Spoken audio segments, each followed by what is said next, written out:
The only one that's not listed, there's 7, is Lawrence McDonald Wildlife Sanctuary. It's not listed for any bad reason. It's just a park that we're not doing. We keep it in a natural state, and that's up along the rail trail, the Pierre Marquette Rail Trail.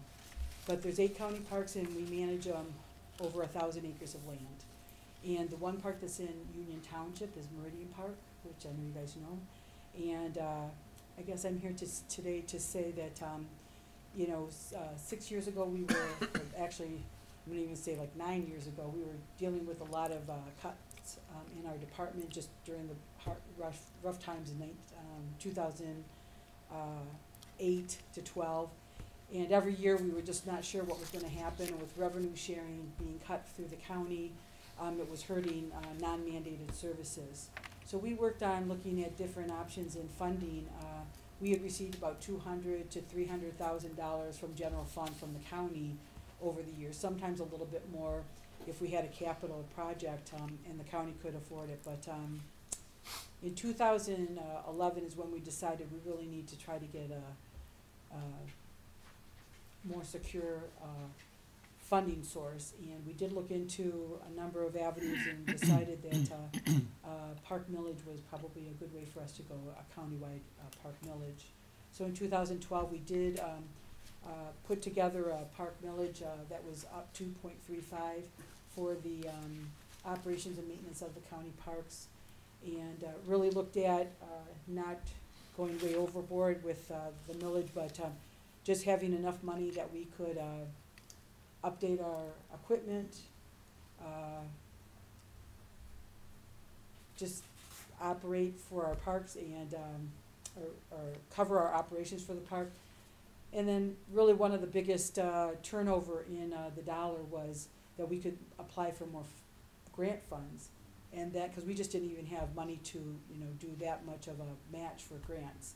And I will tell you that has been really a wonderful, I feel like we're building a bigger and bigger foundation, stronger, because we've been able to upgrade our facilities with being able to apply for very large grants that go to our parks for, particularly at Coldwater Park. We've gotten grants for Herrick,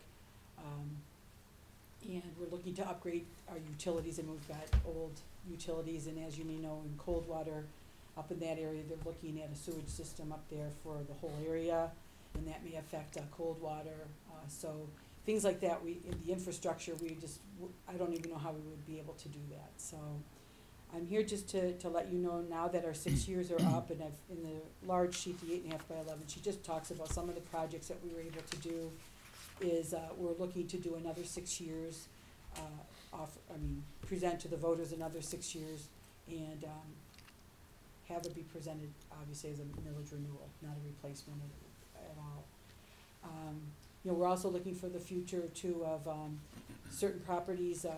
We are under lease agreements with some properties, so if those ever became available, we do not want to lose those properties, and we would be able to apply for like acquisition grants and so on. Just very important for planning, and we've just never really been able to have that funding source that we could set aside even a little bit of money or for rotation of vehicles, and it's really put us in a lot better situation. And over those last 6 years, we've definitely seen increases in our uses with camping particularly, and at Deerfield Park. They're not new anymore, but disc golf courses have been built over at Deerfield. And Deerfield is, or the 2 disc golf courses are definitely, if you're not sure what disc golf is, it's like frisbee golf, I always say, but the disc golfers don't like that, that I say that. But, we have seen over 24, sometimes 30% increase, depending on the season, of more users. And that's really our goal, is to meet the needs of many people in our community, not just one age group or just campers, or so to speak. And so really with having new facilities going in, new programs going in, we've really seen a growth in our users. Not only, there are a lot of visitors that come to our parks, but we're really seeing a lot more annual stickers purchased rather than day use, and that's really good because that tells us that people are really realizing that it's a very inexpensive fee to have a whole year of enjoyment, I guess, in the outdoors. And I am aware, I have John Denzi, who used to sit on this board, had mentioned that And I did read your, is it the ends that you have, like the goals for the township? And, you know, he was really good just to point out that, I mean, and I did read them, I think that's really cool how you guys have that, of just how healthy lifestyles, natural resources for your folks, we meet those needs, as you know. I mean, parks are just so valuable. I hope everyone agrees with me, but it's just a really good thing to have in a community, and it's really great for when people realize what's in Isabella County and learn about not only the schools, you know, the downtown areas or the businesses that we have or the universities. You know, parks are very popular for people, and what recreational opportunities are also available. So with that, my packet I've given to you just talks about the millage renewal. Then there's just like a crib notes of it, the second one. And then I just wanted to point out the Play on the Way I put on here, because this was a new program that we would have never been able to offer. And Play on the Way is a partnership we're doing with CMU. CMU received funding through the university and I think some grants to offer rural recreation opportunities for kids and their families. This program is just a schedule right here, and I've got a full flyer. I'll leave a couple in the back, but I just wanted to make it, I didn't want to bombard you with a lot of paperwork. But this program is a free program to anybody that comes out to the park, and these are the dates that they're there. Also, you see the library has a date. I know Discovery Museums had a date. And what they do is they bring a truck and a trailer and staff, and it's just filled with a themed event or themed activities. And we had started, when this program started 3 years ago, we were kind of the guinea pig for this program, and we were thrilled because we really don't have that many activities out there. And we got into a contract with them and were able to afford to contract with them to come out there. We had about 600 people come out the first year, and last year we had over 900 people come out to the parks and participate in this event, or these weekends, and hopefully we'll have more than 1,000 this year. I mean, we're on track for that for sure. And just to give you an idea, one of the events that they do is called Mess Day, and it's been we got rained out on a mess day. I don't know what that means, but it's been something that we don't do a lot of program and recreation activity. We do some, but we don't want to compete with what other people are doing here in Mount Pleasant, because we're not that big of a population that we could run a little league or have a daddy-daughter dinner dance or something like that. We have got very good partnership with folks that run other events. Actually, even Outreach runs a lot of art programs. But anyways, this program has been very, very good. It's very different. And like kids just play. It's like playground, outdoor play. They don't have they're not connected to a cell phone or anything. And we've just really been, I'm thrilled that we're able to offer a little bit more recreation side of things as well. Not just not that it's bad, but just hiking, biking, or whatever. We also have some art classes out there. But the Mess Day is a great day. If you have any kids or grandkids or whatever, they get to play like last year they did a baseball game where first base was pudding, like a swimming hole of pudding, I know. Second base was, I think, rolled oats and something else, I don't know what it was. Third, I don't know what it was, but that by the end they were a mess. And you guys, the pictures we had were the best pictures. I mean, people had so much fun. I'm sure the parents didn't appreciate them getting in their car afterwards, but we could hose them down and they were good. But it really was proven to be a very successful program, and I just know, in my 18 plus years here, I mean, I come more from the recreation side of things, programming, facilities, is we just would never have been able to, pay, it's a little bit under $10,000 that we do for this program, but it's just a great deal. I mean, it's 3-4 hours a day with 3-5 staff of people from CMU that are very well qualified to give people a good time, so that's why I included that in there. So with that, I appreciate your time. Thank you for putting me first on the agenda, but I will just end this with just asking everybody just to remember to vote. Okay, it's an important vote this August 7th. So. Yeah. It was a very good presentation, Sue Ann. Okay, well, thank you. And I think our Parks and Recreation is a very valuable asset for our community.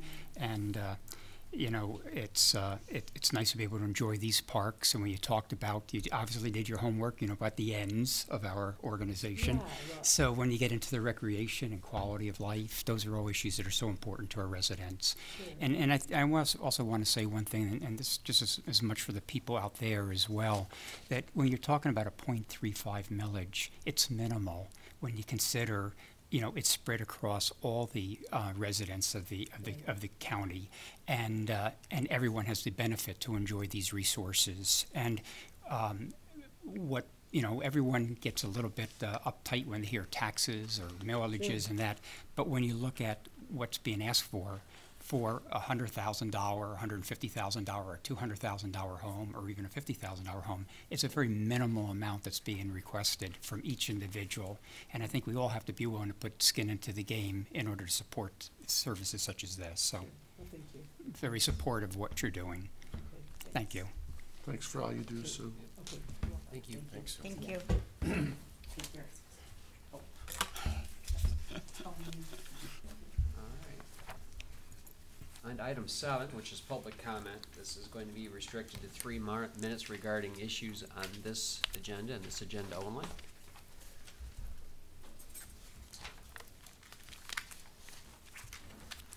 Seeing no public comment, we move on to item 8, which is reports and board comments.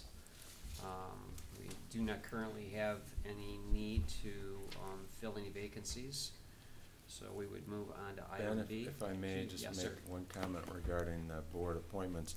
We do have one member of the Sidewalk and Pathways Committee's, her term, the Planning Commission representative, Denise Webster, hers expires next month, so we should Okay. really act on that first part of next month. Okay. We reappointed her. Yeah, I was gonna say, I watched your meeting, I saw you guys Oh, reappointed her. at the last meeting? Yes. Yeah. I didn't watch the entire meeting, thank you. I apologize for that Then you appointed redundancy. someone else too, right? Yeah. 'Cause County bills. Yeah, the member at large. Mm-hmm.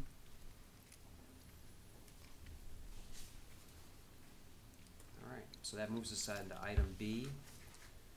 And this is the monthly activity report to the Board of Trustees. This is just informational in your packet. I've mentioned this report that would be coming out the last couple meetings. This is the first, what I'm referring to as the manager's monthly activity report to the Board of Trustees. It's informational only. I'm not going to go through it at this point. I'll just let you read it at your leisure. If you do have any questions or comments, I'd be happy to answer them now or anytime that you may have them. You can plan on this report being issued monthly at the second meeting of each month. Thank you. very detailed. Yes. I appreciate the thoroughness Yeah. that you put into this, Mark, and it's also really neat to see all the activity and work that's being done by management. We're not always privy to everything that's being done, and when you see the layout of this, I mean, it's 6-7 pages long and very detailed, it was very impressive with what's being accomplished, so thank you. Well, thank you, and staff deserves a lot of credit. You know, this is a new report. It is time consuming, but I think I do think it's worth it. It contains both routine and non-routine items, because I'm sure, like you said, the board isn't always aware of what we spend 80% of our time doing. Right, right. So, thank you. And this one is actually a little bit longer because you're covering a much longer period of time, correct? I mean, so when we get the monthly one, it's gonna be a little bit more condensed than what we're seeing here, because some of these things or activities were not necessarily from the month, but from a longer duration of time. Almost Right. all of these activities were being dealt with the prior month. June and July. you For said June and in the July, report. yeah. This is what I'm calling the July report. Okay. So the prior month it's referred to would be the month of June. Mm-hmm. And then the current month's activity would be July, the month that the report's being issued. So I would think that all of those items from the prior month were actually dealt with in June.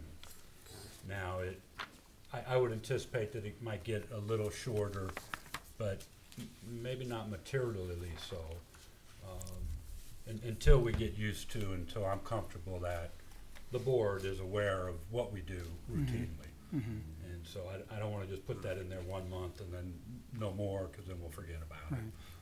Well, many of these things I wasn't aware ever being done, so just reading it, and I'm going through the whole 6 pages, it was very impressive, like I said. Even though, Yeah. what many of you may think is a little thing, missed dig calls, well, look at the number of those, Mhm. and then those each take, at least a few minutes. And you add all that up, and it's quite a bit of time, actually. Yeah, And those are happening maybe every day. I suppose now if they know that they're gonna be making this report up, that they could essentially, on the fly, they could be, cause it just seems to me like this would be something you'd take you a day or two to come up with. I just wonder if it, I'm sure that they're gonna come up with their own methodology of being a little bit more, distributing the time over a longer period of time. Now they know that there's gonna be this report. So I'm sure the first one was a lot more time consuming maybe than Yeah. the other ones would Yeah. be, right? Right. Yeah. And I'm sensitive to that. I understood when I was asking for it that this was a new demand on time. And, right now I meet with staff, most of them once a week, some once every 2 weeks. And I'm hopeful that, once we get into the routine, I'm satisfied with the reporting, that we might be able to reduce some of those one-on-one meetings. Cause I am sensitive to not only their time, my time as well. All right. Good report. Any questions? All right, let's move on to item C. This is, to me, incredibly interesting. Actually, when we move on to item C, I should continue and say that the most pertinent piece of information I see here and eye-opening is the MTT cases, which I'm assuming is part of the monthly activity report. That's jaw-dropping. I don't know if you guys looked at the numbers, but Well, 16,869,063 dollars. Wow.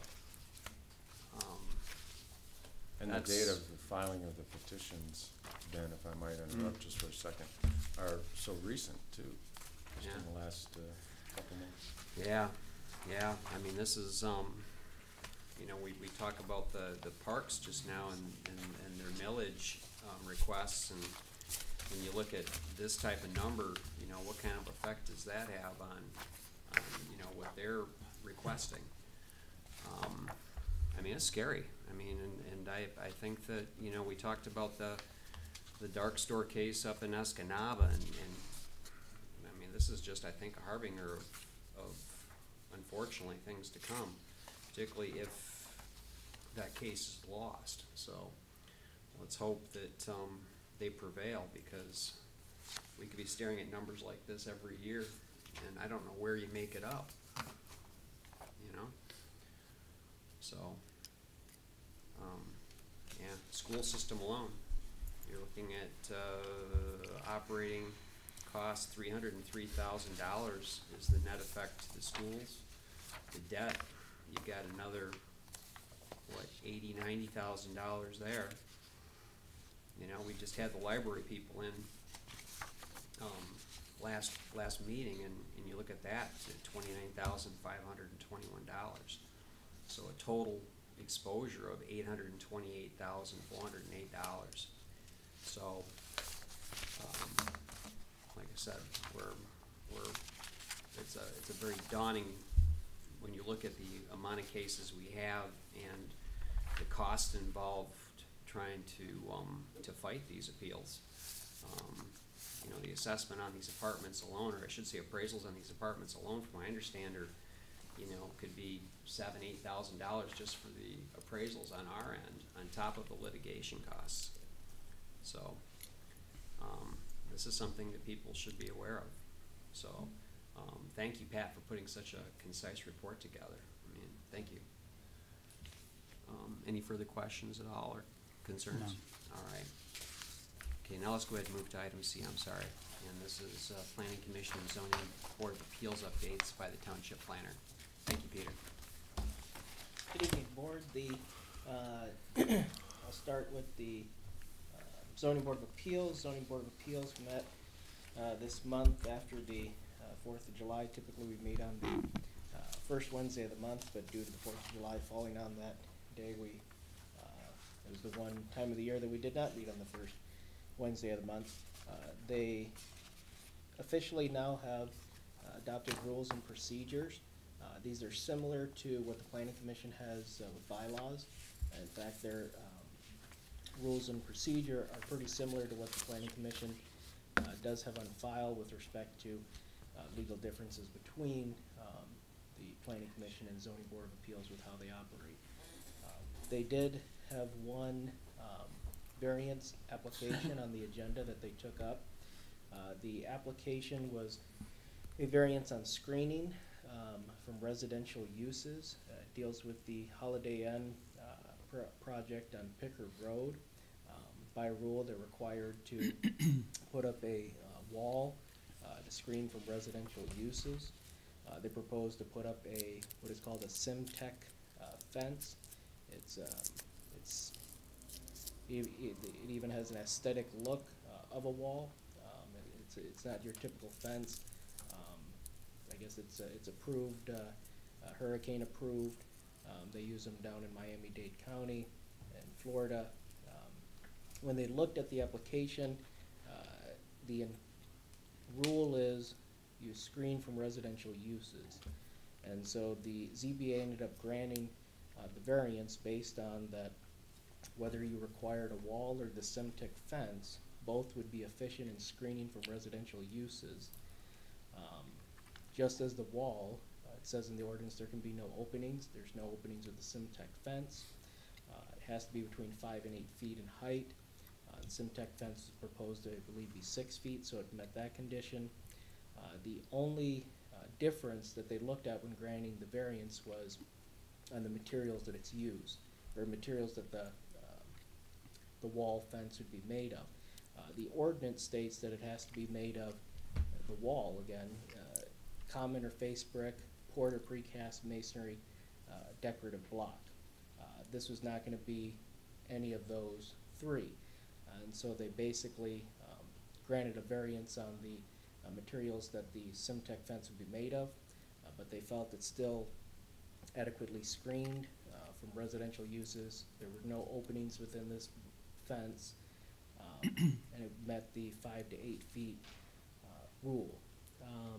Considerations that they did discuss but were not required in the ordinance were possibly the difference of the Simtech fence and a wall with sound. Talked about decibels. The brick wall would drown out more sound than this fence. They also talked about the impact. For example, if a vehicle were to lose control and crash into a masonry wall, it would be more durable than if it were to crash into this Simtech fence. But again, they ultimately came with the decision that those sound, the impact of the wall, those weren't requirements in the zoning ordinance. And so they took them into consideration, but ultimately they did not deny it based on either of those. So the variance was granted. The Planning Commission, as was noted before earlier, they had a light agenda. They had appointments. They made 2 appointments. The one appointment was to fulfill a vacancy. There was a vacancy on the Sidewalk Committee, the at-large committee member. They filled that vacancy. It will be for a year. And the Planning Commission representative on the Sidewalk Committee expires next month. It currently was a 1-year term, but the current representative from the Planning Commission was willing to be reappointed, and they were reappointed to a 2-year term now. That's what we work done this month. Any questions for Peter? Thank you, Peter. Thanks, Thank Pete. you. Thank you, Peter. Oh, Peter, I have one question. Simtech, is that S-I-M-T-E-C, the spelling of that fence? I don't recall if it's SI or SE. Okay, thanks. Could be SY too. Mm. Yeah. All right, move on to item 9. This is gonna be the consent agenda, which I tried to get to at too early of a stage. Do we have a motion to approve the consent agenda? I'll make a motion that we approve the consent agenda.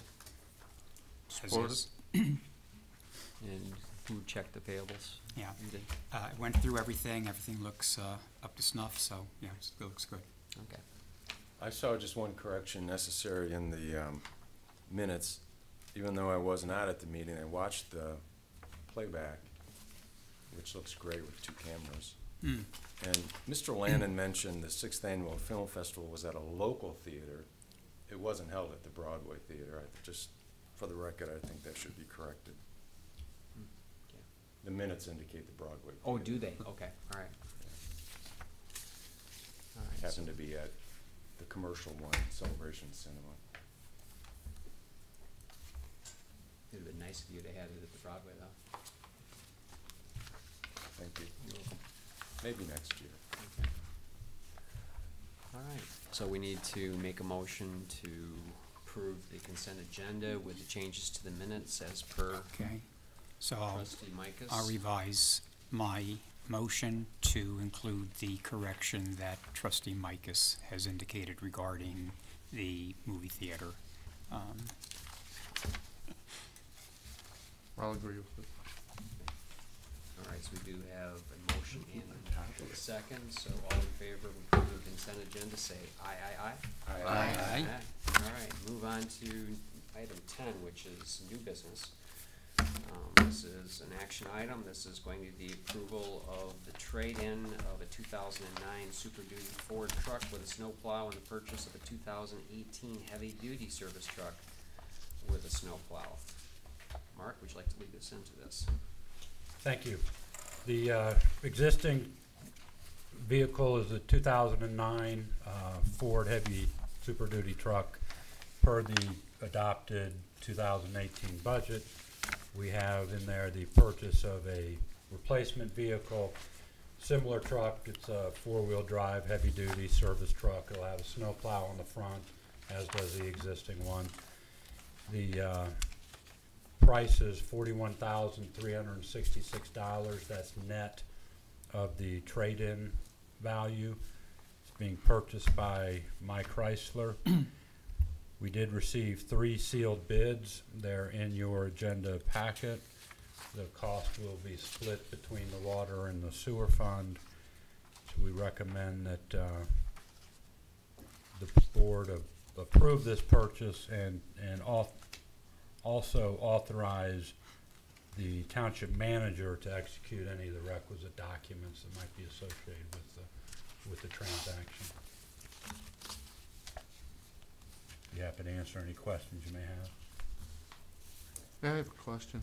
In the future, when we buy vehicles, I think Jim Horton was here one night talking about maybe joining in with the county and purchasing vehicles together. So if they need 3 and if we need 1, then maybe we can all get a better price on them. I'm pretty sure he said that one night here. Sure, we'll So in the we'll future- follow up on that.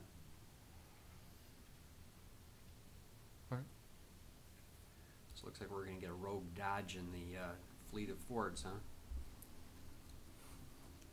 Well, I'm not sure if this is a, Yeah, it looks like a Dodge, eh? How many vehicles do we have? Like, how many, I don't know the exact number. I could get you that, what our rolling stock is. And we can break it down between, I'll call them regular cars, yeah, and then pickup trucks, and then we also have heavier rolling right, stock. yeah, like, I'll make the motion to approve the trade-in of the 2009 Super Duty Ford truck with snow plow and purchase of the 2018 4x4 heavy-duty service truck from Mike Chrysler in the amount of $41,366, and to allow the manager to negotiate any or sign any paperwork that's necessary. I support. Okay, we do have a motion and support. Further discussion? This is gonna plow our driveways too in the winter time too, right? The township property will. Okay, all right, let's check. Do they swing by your houses at all? Unfortunately, no. Well, I tried. All right, all in favor of the, of trustee Micus's motion on the approval of the trade-in of the 2009 Super Duty Ford with the 4x4 2018 Dodge from Mike Chrysler for the amount of $41,366, and also the motion to allow Manager Sewell Dryer to handle all of the documentation, say aye. Aye. Opposed? Motion carries. We move on to item B, and this is going to be a very important item, and this is for the approval of the professional services agreement between Charter Township Union and McKenna Incorporated for the zoning ordinance update.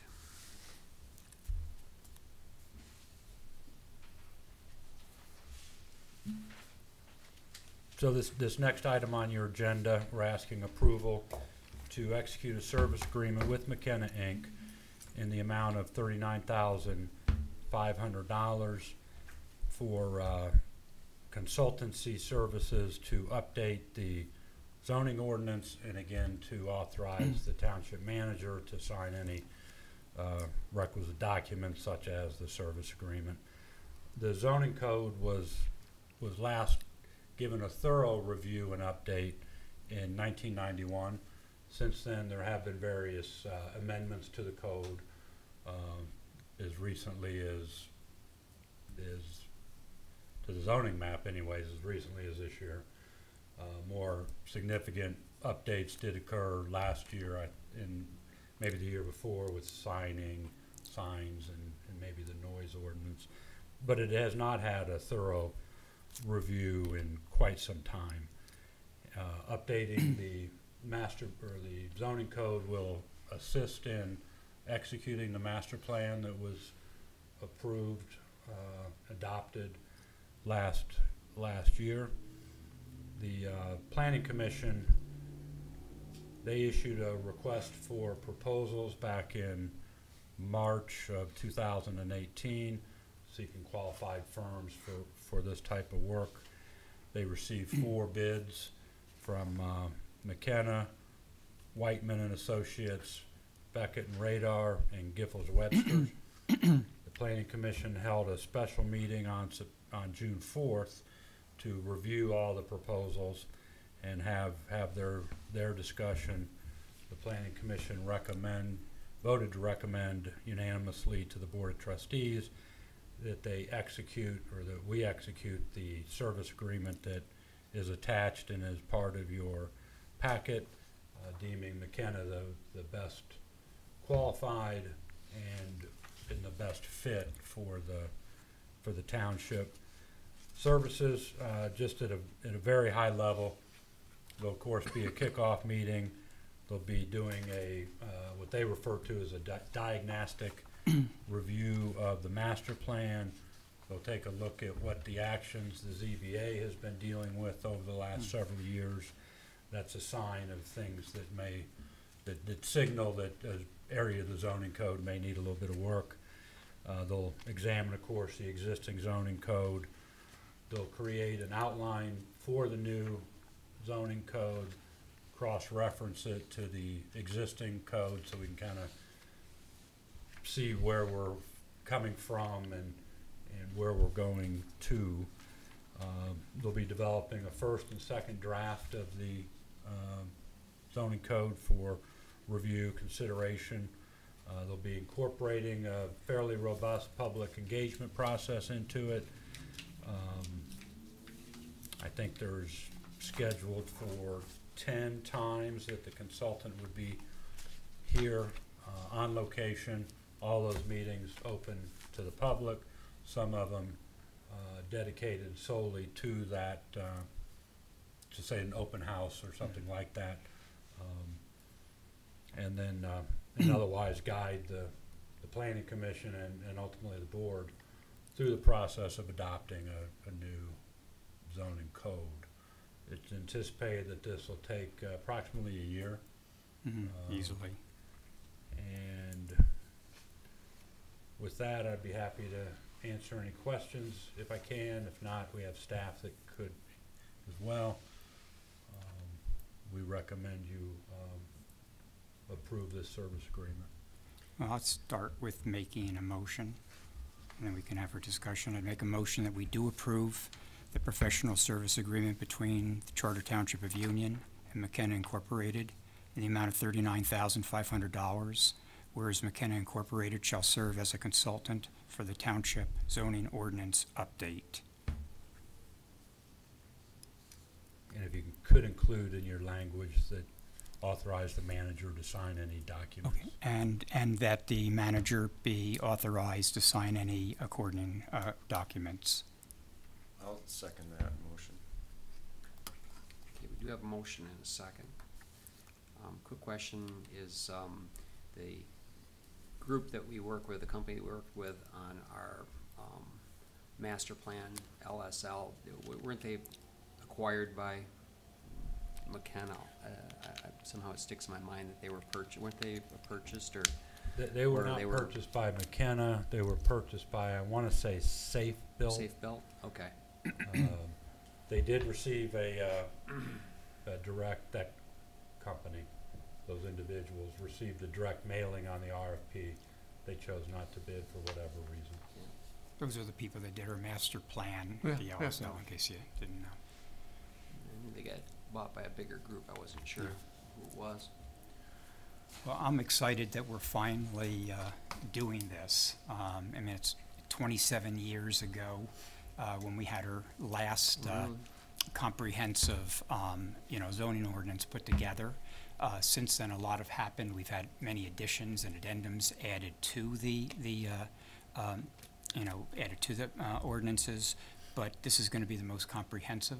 I think this brings us into the 21st century in terms of our zoning. It also, what Mark had indicated, it will coordinate better our updated and revised master plan with now having the zoning ordinances coordinated with that. And I think that's really essential, because I think the master plan is really a great document, but I think it needs some meat and bones behind it. So I think that's important. And the other thing I want to say is that in our township survey, what came up several times was that our residents were asking for not only a zoned community and having areas that are protected, particularly farmland and that, but they were also asking that we had stiffer and stronger zoning enforcement as well. And I think that in doing this, not only are we going to coordinate then the master plan with our zoning ordinances, we also hopefully then will have better zoning enforcement capability, because now we have that capacity with the new zoning ordinances. So I think there's a lot of benefit to this. I'm really excited about this. Having been on the planning commission and seeing it getting to this point is, I think, going to be exciting. So, Yeah, I'm looking forward to the language and getting tightened up too. I mean, we kind of looked at our old sidewalk ordinance and the problems that created by not having really any kind of criteria for the old term, the waiver, the new term relief, and so we had to tackle that ourselves and try to get that, so we had some kind of a documentation and a criteria that the planning commission could use, and so I'm looking forward to this also. I think this is a huge step in the right direction. I think it's going to be more user-friendly. I mean, as you can see, I have all these sticky notes in here trying to find what I need to get in my zoning ordinances. I think this one's going to be better coordinated. As Mark said, it's going to be cross-referenced. It's going to be much easier to read. And I think it's going to be easier both for the public. It's going to be easier for developers when they're looking at what's being required. And it'll be easier for the planning commission to sit down and deliberate over the issues that come in regarding site plans, et cetera. So I think it's going to make it all around a much better flow for how we're conducting business in that regard. The nice thing is this will be digital, Yeah, and so we actually do go paperless, like I am. I'm still gonna want a, We won't have to have these big notebooks that Peter has to like flip through. He'll be able to just punch a couple of buttons on his tablet and be able to look up the exact thing. So that's going to save a lot of time in the planning commission too. So yeah, so it's good all around. Ben, are you saying that the final product will be like a searchable? I would have to think it'd PDF? have to be in today's modern age. I mean, how Will it could be it more? not be? We're gonna spend this kind of money. We should have it digital.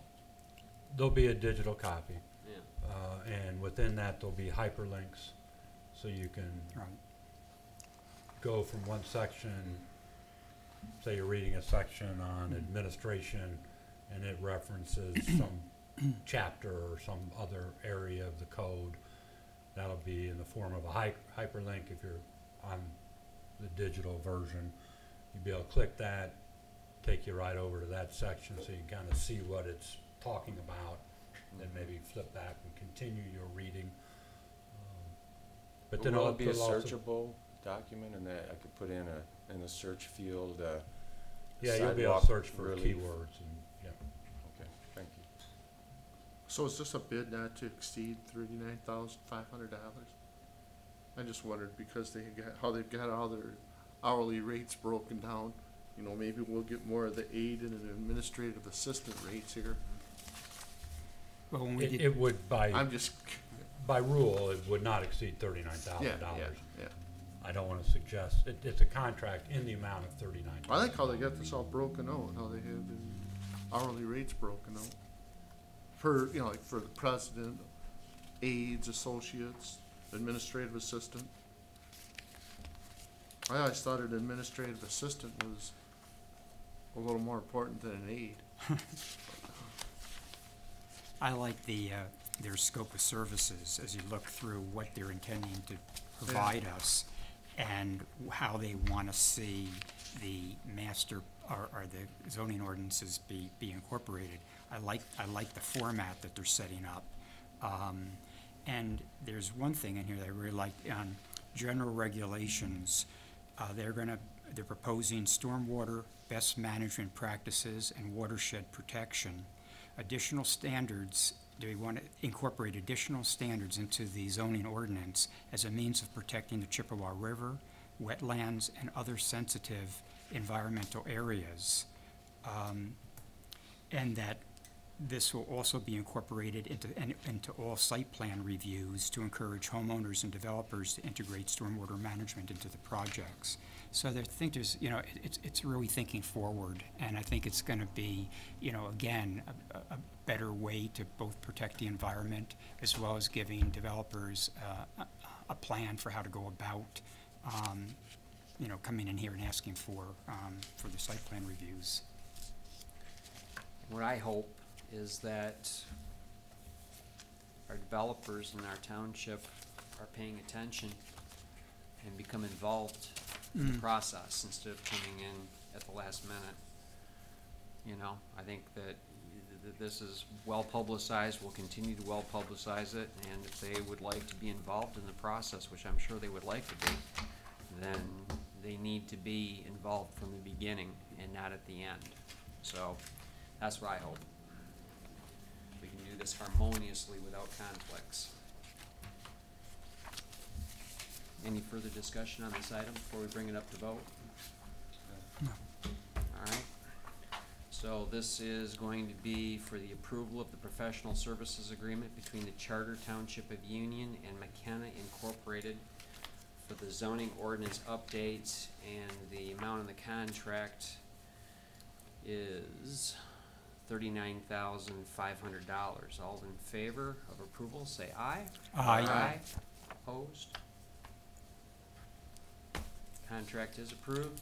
We move to item C. This is going to be to consider the adoption of the resolution to approve the ballot language for fire millage renewal and direct township clerk to submit the ballot language to be placed on the November 6th, 2018 election ballots. Mark, would you like to lead this in? Thank you. This paperwork begins on page 59 of your agenda packet. Fire suppression and related services are a critical piece of a community's infrastructure. It's an essential service designed to keep township residents and property protected. Absent a dedicated millage, the township would be unable to provide those services. For at least the last decade, the township has had the authority to levy up to 2.25 mills on all real and personal property. That funding that is generated by the millage is for fire services only. The funds go into a special revenue fund.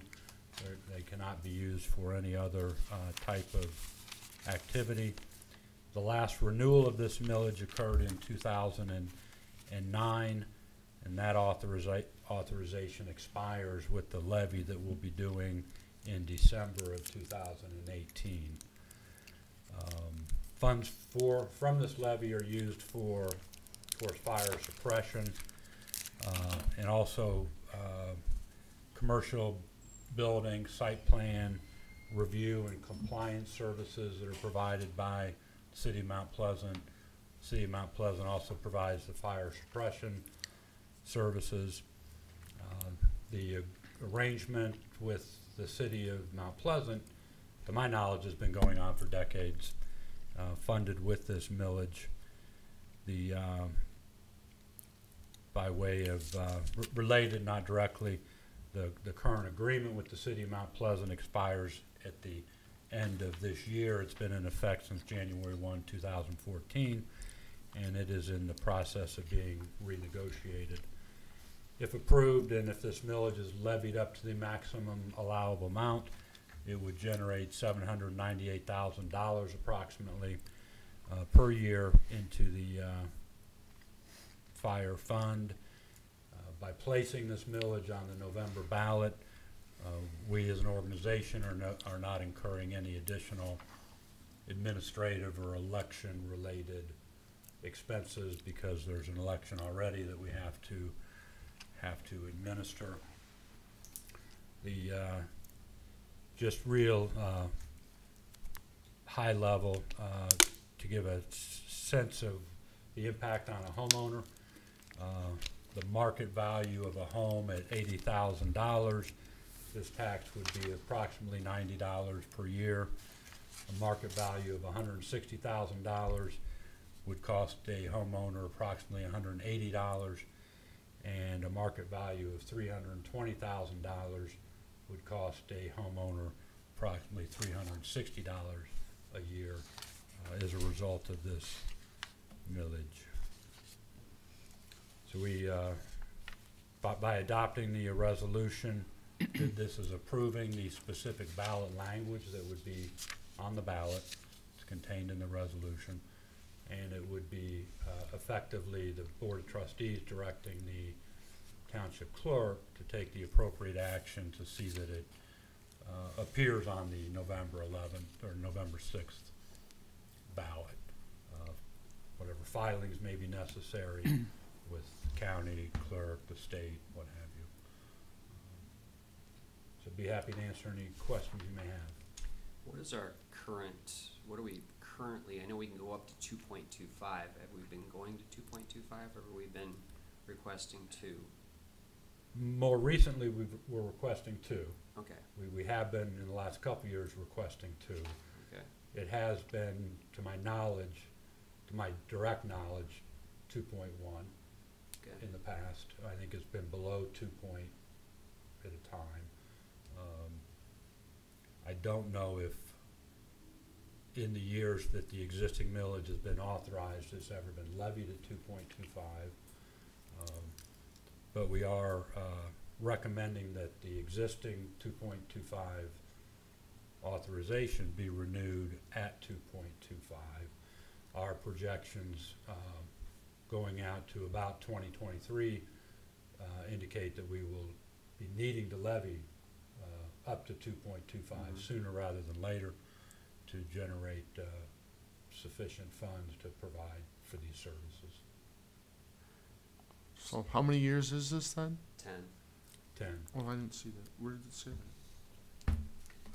So after 5 years, we were pushing 2.25. Are we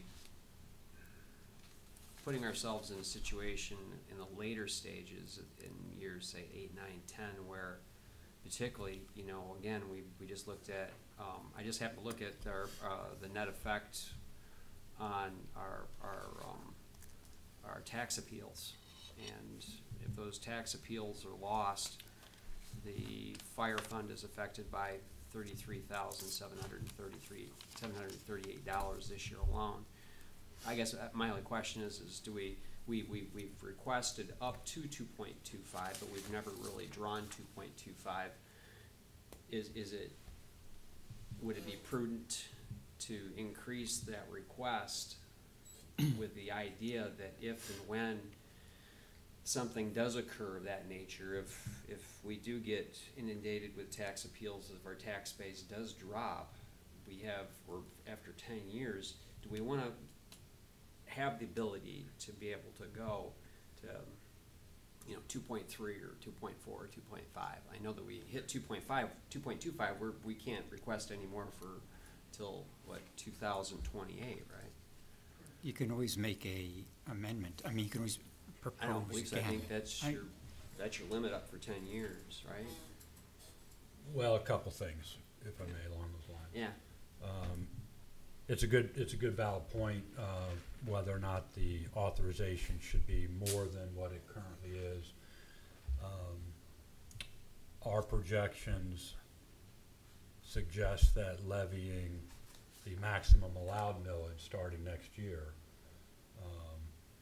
would generate in the year 2027 sufficient funds to pay for the projected contractual services at a tax base that's growing 1% a year. You know, I know there's a table that shows there's $16 million of taxable value at risk. The administration is comfortable with the 2.25, but I will say I deliberated before making the recommendation quite a bit. If we were to need an additional millage, we could do that. It would take another vote. Right. It would be another vote that did not replace this millage, but supplemented it. Right. But it would be a separate vote. So we do have that avenue.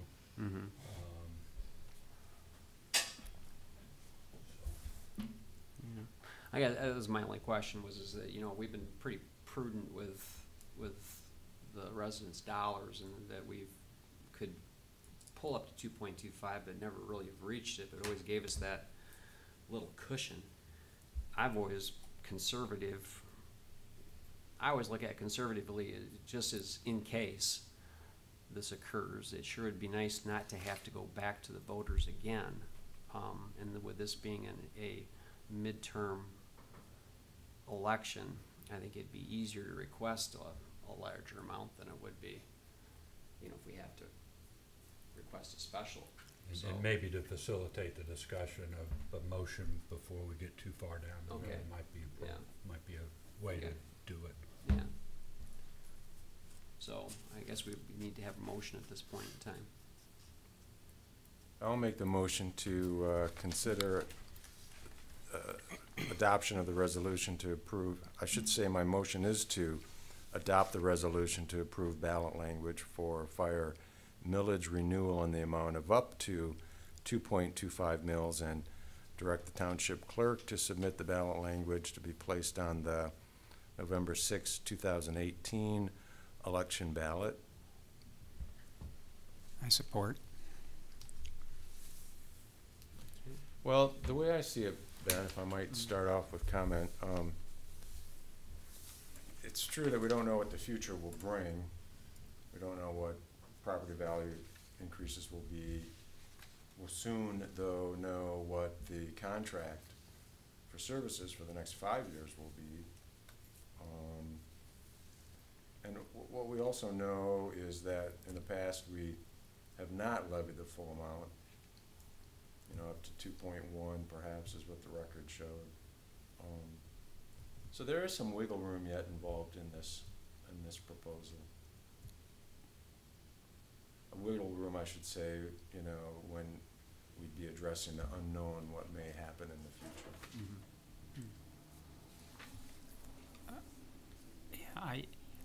Yeah, I think the difficulty with the, millage or taxes, you always get the blowback, people's reaction to that. And I think it's just important for everyone to realize that there's a correlation between, revenue and services. They go hand in hand, and it's easy to, always be, putting out there, lowering taxes, we're going to tax you less, et cetera, et cetera. The problem with that is that when the quality and the availability of the services get diminished, then people are up in arms about that. We talk about our roads, but when we talk about increasing taxes for the roads, then there's a blowback to that. I know what you're saying. I tend to also want to always be thinking of a rainy day fund, something in the bank just in case. But I think it's hard enough to get millages passed, let alone people seeing increases, and especially if we haven't been using the full 2.25, we've gone 2.1. It also allows, as Mark had said when I was trying to indicate before, but didn't articulate it well, is that you can always be another proposal that gets put onto the ballot in terms of requesting an increase if that was indicated at the time. Maybe this is going to be fine for 10 years, maybe it won't be. But with property values going up, I would think that we'd be in good steer that way. But on the other hand, when you look at the MTT data, that's a cause for concern too, because we're seeing that property taxation is being challenged, and we don't know how that's going to be assessed at the end. I think right now the prudent thing is to get something like this passed, because we've been under the 2.25 for the previous period of time, is to stick with the 2.25, but know that if needed, we could always come back, which is also difficult to do. So there wouldn't be an easy fix either. But I think that if we haven't been using it to date, I agree with Phil that we do still have some wiggle room in what we're asking for a period of time, and see how that flies. I think that would be probably the prudent thing to do, rather than go into maybe 2.5, at which point there's even more reactivity from folks, and then we may not even need that money for a period of time, and then they're wondering why the heck we've increased that millage. So I think the prudent thing is to go with what we have, and I think that always stands the better chance of getting supported than we start finagling the numbers. So I would stick with what we have for that reason. It's kind of a scary number, is 10 years. Well, That's what scares me, is 10 years. how come we don't say that anywhere on there, though? It's in the, Yeah. it's in the resolution. In the resolution, right, the resolution. third Right in the page, bottom. Bill. Yeah, but is it gonna say that on the ballot, though? That's what's gonna Yeah, be that's gonna written be on on the the ballot. ballot. That's Yeah. the wordage. Yeah, that's the only thing that scares me, is I keep looking at the possibility, because commercial revenue is so, the property taxes, obviously, they're paying a much higher rate than a homeowner is. And so a lot of this percentage is coming from these commercial entities, and then you got this 10-year period, and we just heard that in 5 years, we're more than likely gonna have to push that 2.25 right at the end. And then so also, we've got another 5 years to go yet, so what happens? And I guess, like I said, I'm always that way. I'm always, I'd like to, it'd be nice to have a little cushion that if you might never need it. You might never need it, but boy, it'd be a lot easier.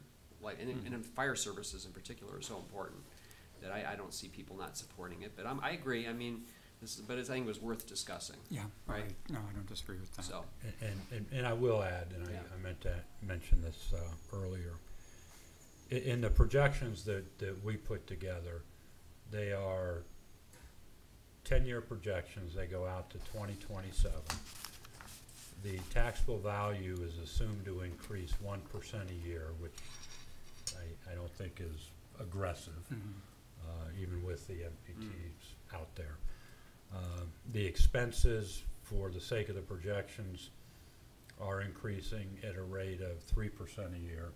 So they're increasing faster than our main source of revenue.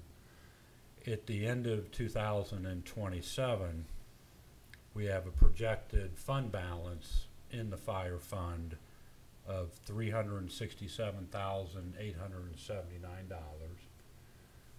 And the fund balance policy for the fire fund is 4 months of expenses.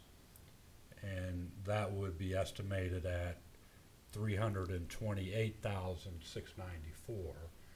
So we end up with $39,000 above our fund balance policy target. So it's close to zero. Yeah, it's pretty tight. Close to zero. Yeah. Zero being the policy. But I'll also add that the policy allows for $367,000 to be sitting there in fund balance as sort of the rainy day fund, if you will. So there's that. You have a little cushion as in well. that also. Yeah, Okay. right. All right. Mark, what has been our growth in property values? What kind of trend have we seen? In the over the last 7 years, 1%. And that might surprise a few folks. There was a chart in the 2018 recommended budget book, and there were years where we had 7% increases in taxable value growth. There were other years where we had -4, -5, and as part of this exercise, I went back and did an average over that entire chart, and it was 0.9% a year, which surprised me. I never would have guessed that over the last 7 years it would have grown only by 1% here in the township. But Okay, thank you. All right. Any further discussion? All right. and this should be a roll call vote. All Right. So this is again to approve the adoption of the resolution to approve the ballot language for fire millage renewal and direct the township clerk to submit the ballot language to be placed on the November 6, 2018 election ballot. Clerk Cody, roll call. Supervisor Gunning, Yes. Trustee Hauk, Yes. Trustee Micus, Yes. Trustee Worley, Yes. Clerk Cody, yes. Motion passes. We'll move on to the final item in our new business, which is Policy Governance 4.4, Monitoring Township Manager and Management Team Performance Process Annual Review. And so just a couple comments on this. This gets to, for me, a bit confusing. So I don't know about the rest of you, but there is a policy 4.4 as part of governance policy, and it's titled Monitoring of Township Manager Performance. And it's a policy statement that talks about how the performance should be measured and monitored. It's not an annual performance review policy itself. So in this month, in the month of July, the board is tasked with reflecting on prior, in my mind, prior methods of monitoring township manager performance. Did it comport with the policy? And then to sort of act as a precursor, if you will, to have you begin thinking about how to measure the performance that you'll be going through next month.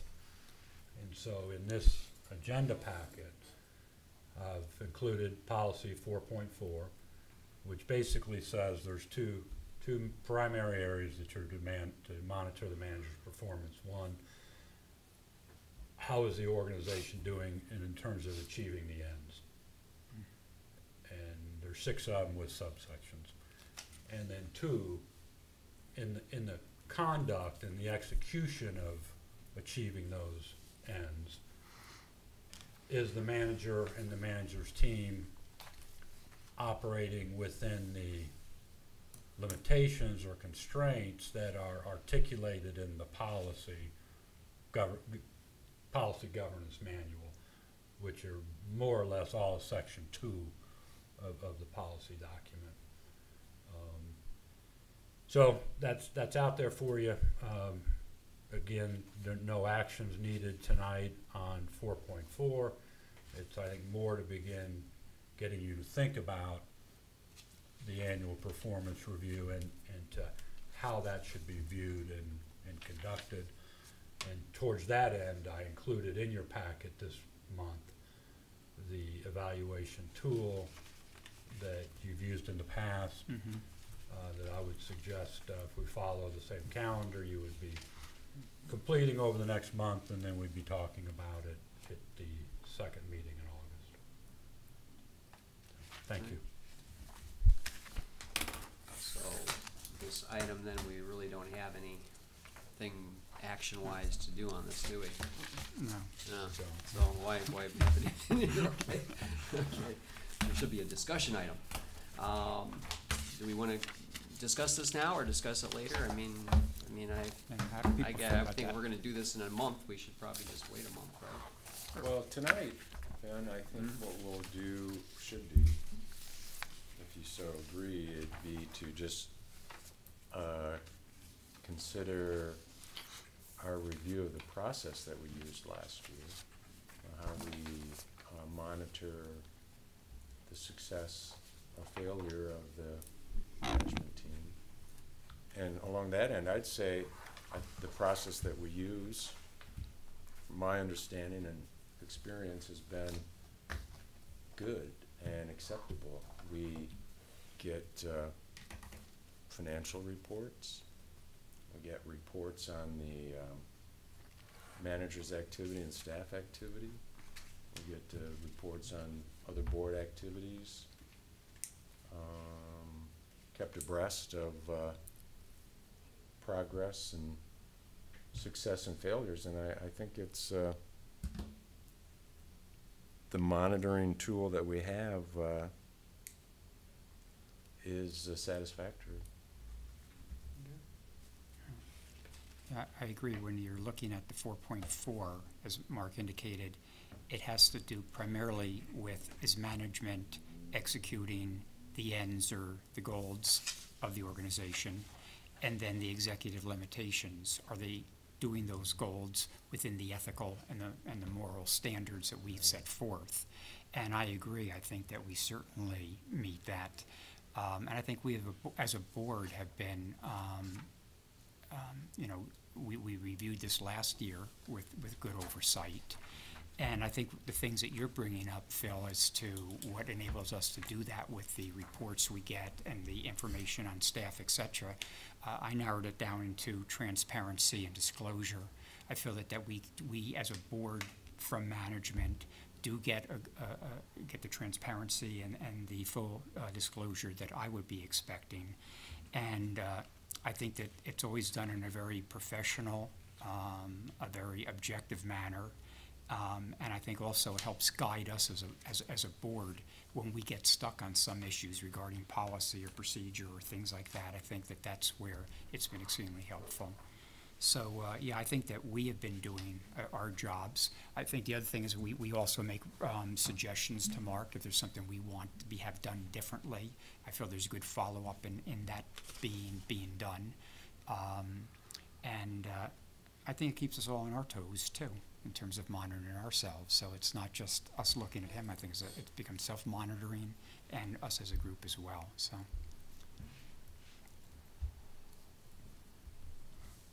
Any further discussion? Yes, if I might. You know, with looking ahead to the August meeting and our completion of the evaluation form, perhaps we should just open up for discussion now for us to comment on and share feedback that we have on use of that evaluation form last year. I mean, are we satisfied with this evaluation form to use again this year?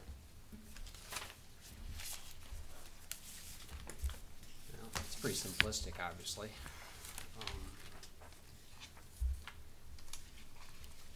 I mean, I guess my question to that would be, does the manager feel it was a good tool?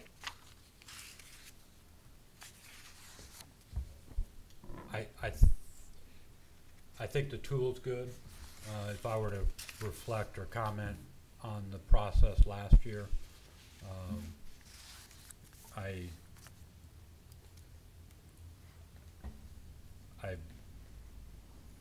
may be wrong, but I don't think each person completed one.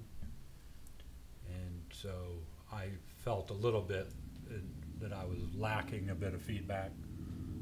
But I think the tool itself works for the policy that's stated in terms of how the performance should be measured and monitored. I think the annual review, for me, it's an important process. Mm-hmm. And I know last year we were all kind of new, and I'm always looking for constructive feedback. And so, Right, well, last year we filled them out and put them in your mailbox, right? I think that's, I don't think that's what I everybody did. did. Not everyone. So, Yeah. and then having the discussion at the board meeting is, all I'm saying is, I like open and honest feedback, and we don't need to be bashful about what we're saying. Good, I, thanks, Mark. Anthony, I personally like the form because I think it both allows for us to rate different aspects. You know, it breaks down the ends into subgroupings. It allows you to rate that. You get a quantitative score at the end, which gives you some ideas to how one views management performance. But I also like that there's open-ended questions at the end. There's an opportunity to both write in what has the person done well and what could they improve upon. And I think that's important. That type of constructive criticism, I think, is important for all of us to really deliberate on and think thoroughly about in terms of providing Mark that feedback. And it's also probably something for ourselves, too. I mean, what do each of us do well? You know, what are some areas of that we could improve upon? Because in the end, it will make us a better functioning board. But in this case, going back to Mark, I think, for me, I like the open-ended questions as well as the rating system. So it works for me. You know, could there be different questions asked, or could it be done in a different way? Probably. But I think this works. So, and it gets us thinking, it gets us talking. So, I mean, that's basically the purpose of it, too. See, I like the way you just said that. Could there be different questions asked? I mean, you look at like one of these questions, you know, all residents enjoy a safe environment. Well, I don't know. I mean, what does that have to reflect on management here? I mean, Good maybe question, I'm not thinking about things right here, but I Isn't just, it- you isn't know. it management and management staff? Isn't that the? Well,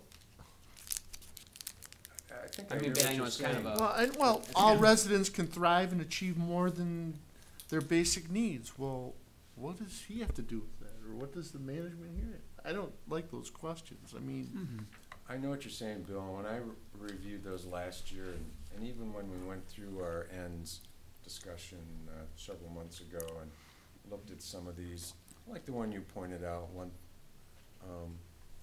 residents enjoy the natural resources and green space of the township. like that, Well, yeah. you know, So I there's just that put meets crabby relative expectations. of mine that wouldn't enjoy a sunny day if you had to chain him to a fence to go out there and enjoy it. But I see what you're saying is that it might be difficult just on its face, but when I look at it, I think, do residents have the opportunity to enjoy natural resources and green space? Do we have natural resources and green space for people to enjoy should they be inclined to? So I think we have to Yeah, kind of change our perspective that's how we read on it. how we read that. And Yeah. You know, Yeah. are the facilities maintained in a proper manner. Right. I mean, Yeah. that's part Right. of the management yeah, criteria, right? So, Right. you know, is the grass mowed, is the bathrooms clean, you know, are the lights? I mean, we're working on Functional. like safe environment, we're working at it, you know, like Isabella Road, the improvements there, it's gonna make things safer. Yeah, and when we I don't- review this, ask ourselves, is Mark getting in the way of people enjoying the natural resources? I doubt it. We doubt it. I think I share that with everyone because, you know, it's important for us to fill it out. I Yeah. agree. So that we, give some good feedback from Mark. And although late in the game, the monthly report is structured in a way to try to communicate the activities that we're doing, whether they're daily or one-offs, how they align or facilitate the achievement of those ends. So, you know, that might help moving forward. Because if we're doing things that aren't, that can't be pretty readily tied to one of the ends, then I'd argue we shouldn't be doing it. And if we're doing something that runs counter to those ends, then clearly we shouldn't be doing it. That prompts a question in my mind, if I might then ask, Mark, did you ever run across any of those items as, you know, in your first couple of years here? Items that shouldn't be done, that we were doing or the township was doing? I have not run across any items that that were working against any of the ends. I've wondered about some things that we do that, are we doing them just because we've always done them type of thing? You know, are they still adding value at the margin?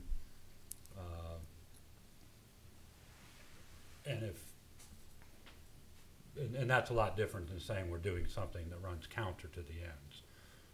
It just is identification of some things maybe we don't need to be doing because they're not really adding any value, and therefore they'll free up time to do things that could be of more value. Thanks. All right, further discussion? Okay, let's close that item. Let's move on to item 11. This is gonna be extended public comment. This is gonna be restricted to 5 minutes regarding any issue.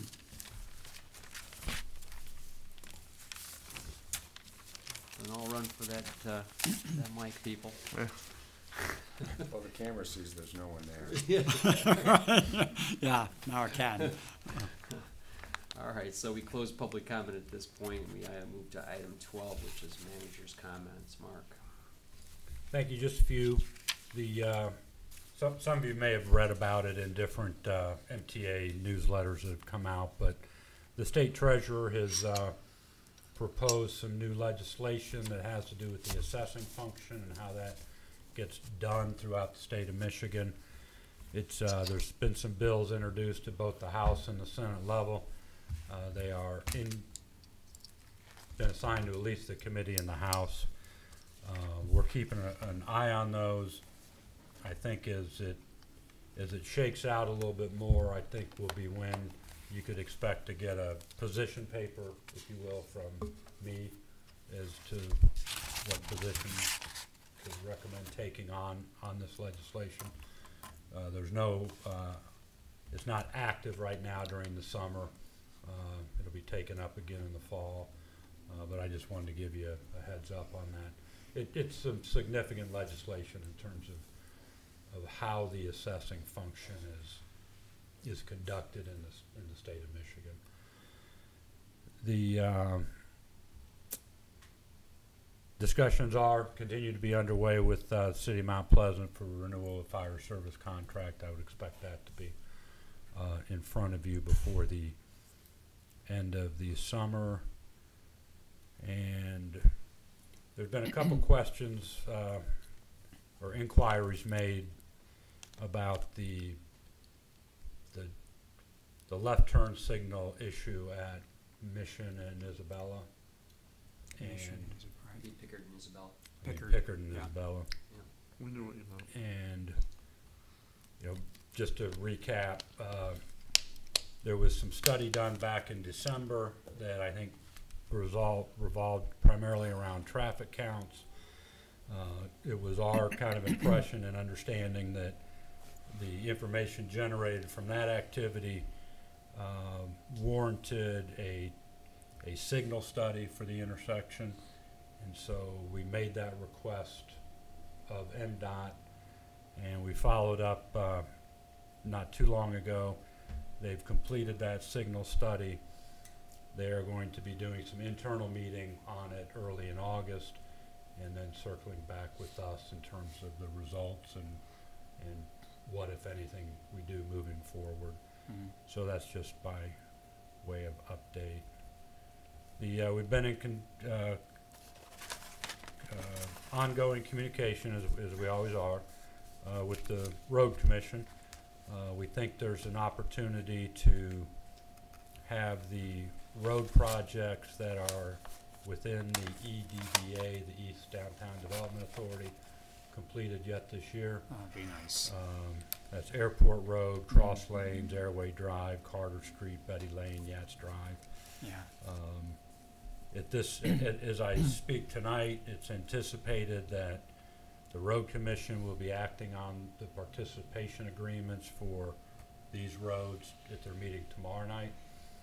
And if they do, and if they're approved, then we would call a special meeting of the EDA to get the counterparty signatures. So that's kind of That's the good. plan at this point. Have received a couple calls on the Deerfield Road, and I've referred those to the road commission. I'm not sure if that project is completely done yet or not, Mm-hmm. but we're a funding partner in that. We don't have much to say in the way of design or execution, and but I did want to let you know we'd received a couple calls on that, wondering if they were done, and so I just refer them to the road commission. And it can be anticipated, and the supervisor, this may be more pertinent to you. The border review, we can anticipate. We had a border review earlier this month, July board Mhm. review by rule, July 19th, I want to say it was. We can anticipate seeing a notice for another board review. I'll call it a do-over. The meeting that was held on the 19th, in talking with the assessor, was not held in a place that was accessible to the public. It was posted, all that was fine, but we ended up in a room that was not open to the public. And so I suggested or asked to consider whether or not we should hold another one, and there was agreement on that. Mm-hmm. So that will be, she'll be contacting the board of review members, and we'll be posting that meeting again and hold it again. So that's all. I'll be happy to answer any questions you may have. Deerfield Road is a mess. It's really, did you drive it down today? I don't think it's that bad. I don't know. I was able to get up to like 15 miles an hour. What's the problem? Well, you know, the problem is, I guess, is that the material, the limestone needs water. And it's like the worst possible thing that happened was that they did the project when it didn't rain. Mm-hmm. And so you have, you know, limestone, you got the particulates, right, and you got the larger particulates, and you need water so that it kind of glues together like cement. And they haven't had that, obviously, until this last weekend. So, I mean, I've been getting, unfortunately, my proximity and the fact that a lot of people on Deerfield Road like ice cream, I've been hearing an awful lot about it here this last week. So, I've driven it like 4 times now, and I just hope it's rough. I mean, the ditching and stuff, I mean, it's rough looking, and the people that are there, I mean, it doesn't look like a finished product, and I can understand I think the part of it, so. what Mark was just saying is, again, as as a funding partner, we don't have a whole lot No, of take it in that to say, and also we're not the engineers, or do we have the proficiency to do any of that? So my sense is that what Mark had said is like he's gotten some calls and he's rerouting them over to Tony. I would suggest the same. I mean, I think that the road commission, if there is a problem, needs to understand it. But, you know, I don't think there's anything that we ourselves can do No, per se. not at you all, know. but you know, you still, the people come to, Yeah. you know, I'm readily available and I'm right down the street, so I've been hearing a lot about it. I don't think there's anything we can do directly. Yeah, Um, yeah. I'm not sure what it's supposed to look like in terms of if it is in fact done. But having said that, we spent $65,000, $70,000, Yes. and the purpose was that we'd have a better road than we did before. It's not gonna be a paved road, It's not gonna be a paved road, you know, and it's a limestone road. and it's I'm not gonna even be a paved suggesting road. it's not better than it was. Yeah, I just don't know. I'm just communicating to this body that we wanna make sure our money's spent well. Right, Mm-hmm. right. Yeah, well, we're gonna, hopefully, a few more rains and we'll stop hearing some of the complaints and it'll be a good product. Well, I know that grader ditching that they did, they've done that all over the county. I mean, they're I've trying to never narrow the received roads any up. complaints on any of the road work Yeah. before now. Not a one. They did some of that over on Baseline Road. Before they put the gravel down, they grader ditched some of that, and I just want to give the heads up that Yeah. I've gotten a couple calls in case Yeah. you ended up getting some as well. yeah, I've gotten a couple, but I don't think it's that bad. Mark, are you saying you did or did not receive calls about the road? He did. I have not received any calls in the 2 years I've been here regarding road work before, just recently. Oh, And before. they it was- For the And they had Deerfield to do Road. with Deerfield. That's the only reason I'm bringing it up. Yeah, I mean, one of the things, if you haven't driven it, it's rough, so hopefully it gets better. All right, we move on to final board comment. And, let's start with Phil. I don't have any additional comment for tonight, Ben. Okay. I was told that after it rains, that Deerfield Road will be rolled with a roller and it will be better. That's my comment. I have no comment for tonight. I do. All right, the Township Hall will be open from 9 to 2 on Saturday the 4th for voters to get in their applications for absentee ballots. It's the last day to get it, the application in to get your absentee ballot. Okay, so hopefully people that are watching heard that, so, So this coming Saturday, Saturday the 4th. oh, the 4th, okay, so is that two? It's the weekend before the election. Okay, gotcha. And then don't forget to vote on the 7th. That was very informative the other day. I liked that little class there. I mean, I liked it. I mean, I like how the machine lights up if something's wrong. Yeah. That yeah. was a public testing, yeah. Just to clarify, I didn't hear it all. It's November 4th, August 4th. August 4th. yeah. For the Right, primary. the primary. Primary. yeah. I So in missed other one words, new meeting and machines my will- I calendar might gets have all said out that, of but I whack. meant to say August if I did. Thank you. New machines will August. catch the broken chads and all that stuff then? They're good machines. Okay. All right, so, two things. I mentioned a little bit earlier, and I would really like to see us continue to move in the direction of paperless board, because I don't know what it costs the township to print some of these agendas up, but it can't be cheap, and then I don't know if these are being mailed to everybody, or if they're being picked up here. But do we have an idea what the individual cost is on these agendas for everybody? I mean, at a certain point in time, wouldn't it, it almost seems like it would pay to have, just a simple tablet for everybody or something. But I do think that even environmentally, I think in cost-wise for the township, it'd be something that we should continue to look at is, I mean, I've got a total of 3 pieces of paper that I printed, you know, and we're looking at an agenda that's, what, 71 pages, and that's just this one. So I do think that we need to continue to work in that direction. I did have a chance to run into Jim Horton here the other day, and we were discussing dark store and our tax appeals. And so his finance committee, and he's the chairman for it, meets Tuesday morning at 10 o'clock, and he invited me to attend that meeting and discuss what we have coming forward on our tax appeals. So I think that could be maybe fruitful.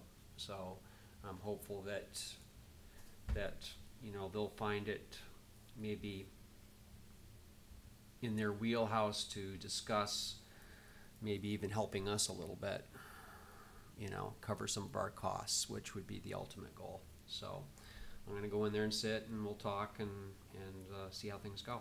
So I'm looking forward to that. And that is it on my end. Anybody else have any more comments? We don't wear any hats today, so we can't use that as the motion to adjourn, so we do need a motion. I'll make a motion to adjourn the meeting. And do we have a second? I'm not gonna steal Phil's thunder. Yeah. Phil? I'll second that Okay, motion. we do have a was I motion and a supposed to? second, so all in favor of adjournment, say aye. Aye.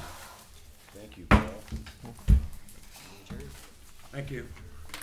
Thank you. Yes.